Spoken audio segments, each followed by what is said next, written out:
ఇవి చూస్తే ప్రపంచీకరణ యుగంలో ఒక సామ్రాజ్యవాద అభివృద్ధి నమూనా ఈ దేశంలో కార్మికోద్యమాన్ని, సంక్షేమ రాజ్యాన్ని, రాజ్యాంగబద్ధ పాలనని, రాజ్యాంగబద్ధంగా ఉండే సంస్థలని, కలెక్టివ్ బార్గెనింగ్, సమ్మె చేసే హక్కు, కార్మికులతో చర్చలు అనేటువంటి ఒక ఉదాత్తమైన విలువలు ఏవైతే కార్మిక పోరాటాలు, ప్రజా పోరాటాలు సాధించాయో ఆ విలువలన్నీ వాళ్ళ పరీక్షకు నిలబడి ఈ రాజ్యాంగము, ఈ ప్రజాస్వామ్యము నిలుస్తుందా లేదా అన్న ఒక కీలకమైన దశలో ఈ సమ్మె జరుగుతుంది. సమ్మె కేవలము ఆర్టీసీ కార్మికుల లాభాల కొరకో లేక ఆర్టీసీ కొరకే కాదు. ఇంత పెద్ద ఎత్తున నాకు తెలిసి తెలంగాణ వచ్చిన తర్వాత ఏ సమ్మెకు కూడా మద్దతు రాలేదు. వామపక్ష పార్టీలు రెండు కూడా పూర్తిగా సమ్మెతో నిలబడ్డాయి. అదే కాకుండా భిన్నమైన ప్రాంతాలు, ప్రజా సంఘాలు మేము ఎక్కడ వెళితే అక్కడ గత 4-5 రోజులుగా మొత్తం తెలంగాణ అట్టుడికిపోయినట్టుగా ఉంది. ప్రజల్లో ఉండే అసంతృప్తి భిన్న రూపాల్లో వ్యక్తీకరణ జరుగుతుంది. కానీ తెలంగాణకు ఉండే పోరాట వారసత్వము, తెలంగాణ కొరకు మనం చేసిన పోరాటం నుంచి మన ఆకాంక్షలు, ఎట్లయితే స్వాతంత్రోద్యమ ఆకాంక్షలు భారత రాజ్యాంగంలో అవి ప్రతిఫలించాయో అలాగే తెలంగాణ ఉద్యమ కాలంలో మనందరం అనుకున్నది మరింత ప్రజాస్వామ్యమైన, మరింత పారదర్శకంతో కూడి, మరింత మెరుగైన, మరింత ప్రజాపక్షం ఉండేటువంటి ఒక రాజకీయ వ్యవస్థ కొంత కాకుండా కొంత వస్తుంది అని అనుకున్నాం. కానీ తెలంగాణలో ఉండే భూస్వామ్య శక్తులు, పెట్టుబడిదారి శక్తులు, ఒక రకంగా మాఫియా వర్గము మళ్ళీ తెలంగాణలో ఉండేటువంటి రాజ్యాధికారాన్ని వాళ్ళు సాధించుకున్నారు. ఇవాళ రాజ్య పరిపాలనకి ఒక మాఫియా వర్గమే, దాంట్లో ఈ ట్రాన్స్పోర్ట్ మాఫియా ఏదైతుందో అది ఒక ప్రధానమైన కీలకమైన రంగంగా మారింది. ఇవాళ నిర్ణయాలు ఎలా తీసుకుంటున్నారు, పోరాటంలో నుంచి వచ్చినటువంటి వాడు, ఉద్యమంలో నుంచి వచ్చిన రాజకీయ నాయకుడికి అవగాహన ఎలా ఉండాలి, పోరాటాలు ఏం సాధిస్తాయి. ఆయన చేసిన నిరాహార దీక్ష నుంచే తెలంగాణ వస్తే ఇవాళ సాంబశివరావు గారి నిరాహార దీక్ష దేనికి దారి తీస్తుందో మీరు అర్థం చేసుకోవాలి కదా. నిరాహార దీక్షకు ఉండేటువంటి ప్రాధాన్యత ఏంటో ఒకవేళ, ఎందుకంటే ఆయన చాలాసార్లు తన నిరాహార దీక్ష నుంచే వచ్చిందంటే వాళ్ళ నిరాహార దీక్ష చేయడానికి కార్మికులు కూడా సిద్ధంగా ఉన్నారు.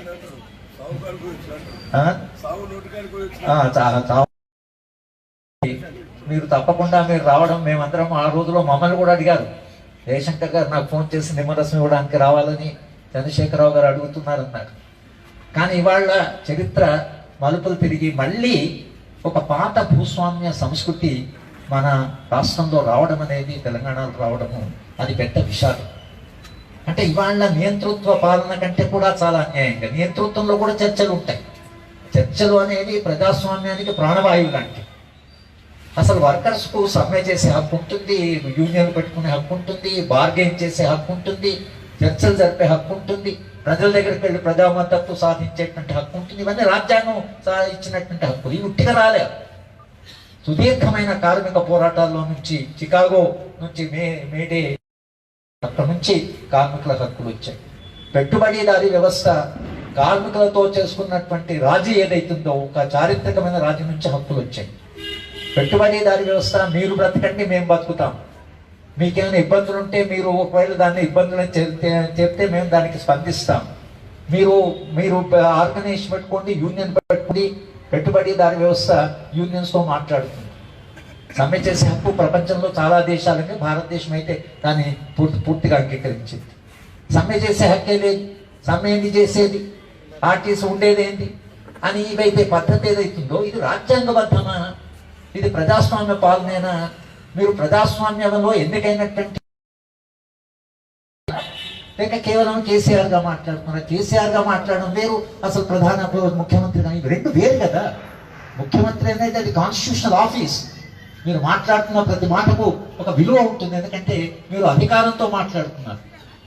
కానీ మీరు ప్రెస్ కాన్ఫరెన్స్లో మాట్లాడే పద్ధతి చూసి మా అందరికైతే చాలా నడుస్తుంది.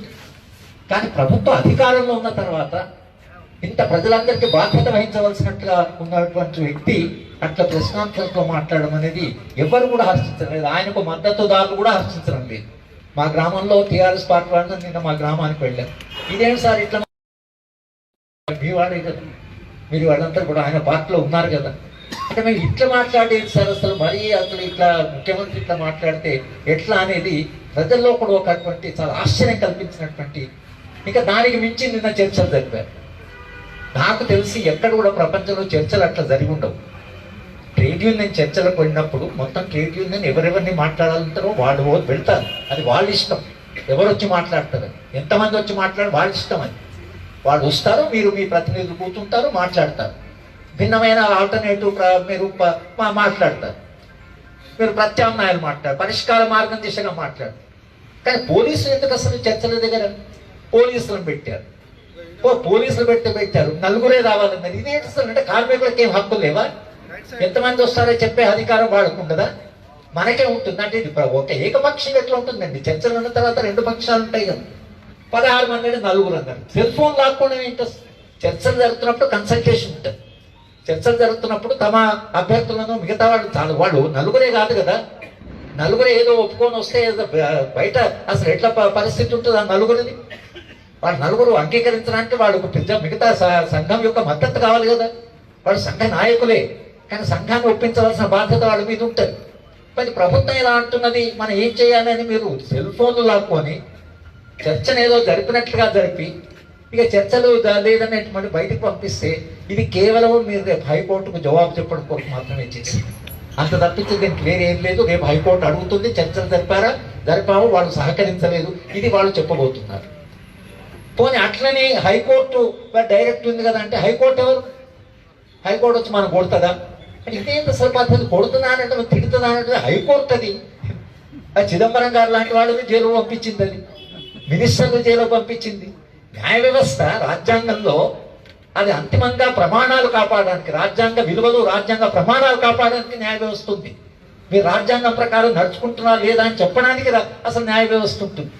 కానీ న్యాయ వ్యవస్థని గౌరవించకపోతే అసలు మిగతా నేను 2 సభల్లో మాట్లాడుకుంటూ న్యాయ వ్యవస్థను మీరు గౌరవించకపోతే బీజేపీ వాడు ఎట్లా రాజకీయ నాయకుడిని ఎట్లా చేస్తున్నారో మీకు తెలుసు. ఎన్నికల ముందు ఒక్కొక్క రాజకీయ నాయకుడిని ఎట్లా లోపలికి వేస్తున్నారో తెలుసు. రేపు ఏ కారణం వల్ల బీజేపీ పార్టీ మీద మీరు ఎక్కడికి పోతారు? ప్రజలు ఎక్కడికన్నా పోవాలి, కోర్టు కన్నా పోవాలి. అంటే ఎక్కడే అసలు ఇది అర్థం లేదు. అంటే మీరు వ్యవస్థని గౌరవించకపోతే వ్యవస్థ విశ్వసనీయత, మొత్తం రాజ్యాంగబద్ధమైన పాలన పూర్తిగా బద్దలు కొట్టినట్లు, అంటే అది పూర్తి నిర్వీర్యం అయిపోయినట్లు. నియంత కూడా పాకిస్తాన్లో అసలు ప్రెసిడెంట్ దగ్గర నుంచి అసలు న్యాయ వ్యవస్థ, పాకిస్తాన్ న్యాయ వ్యవస్థ అది అక్కడ నియంతృత్వం ఉన్నది. పాకిస్తాన్ న్యాయ వ్యవస్థ అసలు ఏం చేయాలో చెందిన వాడు ముఖ్యమంత్రి అది కూడా తీసేస్తామని అన్నారు, ఎన్నికలు జరపాలన్నారు. అదేమో భారత రాజ్యాంగ వ్యవస్థ కాదు, అది నిజంగా ఇస్లామిక్ స్టేట్. అయినా కూడా అక్కడ కూడా అసలు సుప్రీంకోర్టు లాయర్లు నిర్వహించిన చారిత్రాత్మకమైన పాత్ర, అది నిన్నటి చరిత్ర. ఇవాళ మీరు నిజంగానే మేము హైకోర్టును గౌరవించము, సుప్రీంకోర్టును గౌరవించమంటే అసలు వ్యవస్థ పాలన ఎట్లా నడుస్తుందని? మీరు తప్పు చేశారు, తప్పు చేసిన ఎవరు చెప్పాలి? కేసీఆర్ గారు తప్పు చేశారు, తప్పు చేసిన ఎవరు చెప్పాలి? ప్రజలని చెప్పాలి, కోర్టులని చెప్పాలి. రాజ్యాంగబద్ధంగా మీరు నడుచుకోవట్లేదని కోర్టులే చెప్పాలి. కోర్టులు ఏం చేస్తాయి? కొడతావా అని అంటే ఇది అసలు ఏదో మనం బజార్లో వెళ్ళే మనిషి కానీ ముఖ్యమంత్రి ఆఫీస్లో కూర్చున్న వాళ్ళు న్యాయ వ్యవస్థ దాని స్థానం ఏంటి, దాని ప్రాధాన్యత ఏమిటి, 2 అంగాలు ఏవైతున్నాయో ఎగ్జిక్యూటివ్ బ్రాంచ్ జ్యుడిషియరీ ఒకరినొకరు పరస్పరం గౌరవించుకోవాలి. న్యాయ వ్యవస్థ చెప్పింది మేము పరిశీలిస్తున్నాం, న్యాయ వ్యవస్థ మీద మాకు గౌరవం ఉంది చెప్తున్నారు, వాళ్ళు ఏం చేస్తారు అనేటువంటిది అయితే నాకు ఇది అర్థం కావట్లేదు. కనుక చర్చలు మీరు సరిగా జరపలేదు, ఇది మా అభిప్రాయం.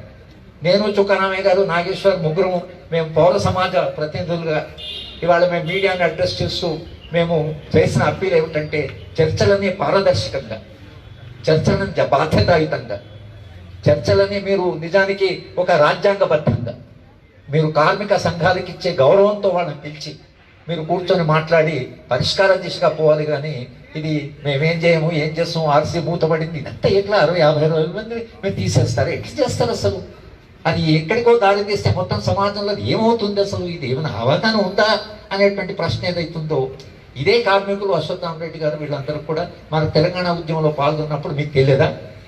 తెలంగాణ ఉద్యమంలో పాల్గొంటే ఉద్యమ స్ఫూర్తి ఉంటే మేము అధికారంలోకి వచ్చిన ఇది జరుగుతుంది మీకు తెలియదా? ఆర్టీసీ వాళ్ళు అన్ని రోజులు సమ్మెలో పాల్గొంటే సెంట్రల్ జనరల్ సమ్మెలో దాని ఏంటో మీకు తెలియదా? మీకు ఇంత తెలిసిన వాళ్ళు మళ్ళీ వాళ్ళు అధికారంలోకి వచ్చి వాళ్ళెవరు వీళ్ళెవరని మాట్లాడేది ఇది బాధ్యతాయుతంగా మాట్లాడినట్లు కాదు. ఇప్పటికైనా ప్రభుత్వానికి మనం చేస్తున్నటువంటి అప్పీల్ అంటే శాంతియుతంగా, పారదర్శకంగా, రాజ్యాంగబద్ధంగా, చట్టబద్ధంగా కార్మిక సంఘాల మీద మా గౌరవంతో వాళ్ళు చట్టబద్ధ సంఘాలుగా గుర్తించి చర్చలు పరిష్కార దిశగా ఉండాలి. ఆర్టీసీని అది ఆర్టీడీగానే స్టార్ట్ అయింది, అది డిపార్ట్మెంట్గానే స్టార్ట్ అయింది. ఇంకొక మాట చెప్పి నేను ముగిస్తాను. రాజ్యం ఎందుకు ఉన్నట్లండి? రాజ్యం అనేది ఎవరిదుకు నిర్మించుకున్నారు ప్రజలు? రాజ్యం అనేది ఒక రకంగా సమాజంలో పరిపాలన సరిగా జరగాలని నిర్మించుకున్న రాజ్యము అది చరిత్రలో సంక్షేమ రాజ్యంగా మారింది. విద్య, ఆరోగ్యము, ట్రాన్స్పోర్టు, జనానికి తిండి, బట్ట, గూడు ఇవన్నీ ఇవ్వడానికి మేము ఇవేమి ఇవ్వమంటే మీరు ఎందుకు పాలన చేస్తున్నట్లు? పాలన లక్ష్యం ఏమిటండి? రవాణా అనేటువంటిది ఏదైతుందో అది సంక్షేమ కార్యక్రమం. దయచేసి అర్థం చేసుకోండి. సంక్షేమ కార్యక్రమంలో లాభాలు ఉండవు. సంక్షేమ కార్యక్రమంలో ప్రజల సౌకర్యాలు ఉంటాయి. ప్రజలను తమ ఇంటి నుండి ఆఫీసు చేర్చడం, పిల్లల్ని కాలేజీలో చేర్చడం, పని చేసుకునే వాళ్ళు తమ పని స్థలానికి చేర్చడం, దానికి రవాణా సంస్థ ఉంటుంది. కానీ లాభ నష్టాల బేరీజ్ అనేవి అన్ని సంస్థలకు వర్తించవు. ఇన్కమ్ ట్యాక్స్ డిపార్ట్మెంట్ మీకు ఏం నష్టం వస్తుంది? 4-5 లక్షల కోట్లు ఇన్కమ్ ట్యాక్స్, ఏం నష్టం వస్తుంది? అంత లాభమే. ఆ లాభం ఎక్కడికి పోతుంది? ఆర్టీసీకి వస్తుంది. దాని కొంత ఇక్కడ ఖర్చు పెడతారు.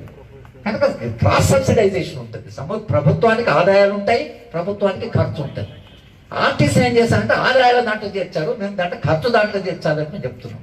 చేర్చి మీరు దీన్ని సంక్షేమ కార్యక్రమంగా పరిశీలించి మీరు ఇంత నష్టం వచ్చిందో లాభం వచ్చిందని గాను మీ 1,80,000 మీ కోట్ల బడ్జెట్ ఏదైతుందో దాంట్లో మీరు ఆర్టీసీకి సబ్సిడైజ్ చేయాలి. జనము అఫోర్డబుల్గా తాము ఇచ్చుకునేటువంటి డబ్బుల ప్రకారమే టికెట్ ధర ఉండాలి. కనుక లాభ నష్టాలు అనేవి ఆర్టీసీకి వర్తించవు అనేటువంటి స్పష్టంగా చెప్తూ ఈ బాధ్యత, ఈ సంక్షేమ బాధ్యత రాజ్యాంగం మీ మీద పెట్టింది అని చెప్తూ తెలంగాణ ప్రజలు ఏదైతే కాంక్షించారో ఈ పాలన ఇలాంటి పాలన కాదని మరోసారి కేసీఆర్ చెప్తూ ఇప్పుడు సౌహృద్భావ వాతావరణంలో, స్నేహపూరిత వాతావరణంలో, ఇచ్చిపుచ్చుకునే వాతావరణంలో చర్చలు జరగాలి. హైకోర్టు కూడా దీన్ని అలాగే పరిశీలిస్తుందని మనం అనుకుంటూ హైకోర్టు కూడా ఈ మొత్తం సమస్యను సమగ్రంగా పరిశీలించి దీన్ని పరిష్కరించే దిశగా కార్మిక వర్గ పక్షపాతంగా, ఎందుకంటే రాజ్యాంగమే కార్మిక వర్గ పక్షపాతంగా దీన్ని పరిష్కరించాలని మరోసారి. హాయ్ ఫ్రెండ్స్, మా టుడే టుమారో యూట్యూబ్ ఛానల్ చూస్తున్నందుకు చాలా థ్యాంక్స్. మరిన్ని లేటెస్ట్ వీడియోస్ కోసం వెంటనే సబ్స్క్రైబ్ చేయండి. అలాగే ఈ బెల్ ని కూడా రింగ్ చేసేయండి. మా నోటిఫికేషన్స్ అన్ని మీ మొబైల్లో వస్తాయి. అలాగే మా వీడియోస్ మీకు నచ్చితే లైక్ చేయండి, షేర్ చేయండి, నచ్చకపోతే కామెంట్ చేయండి.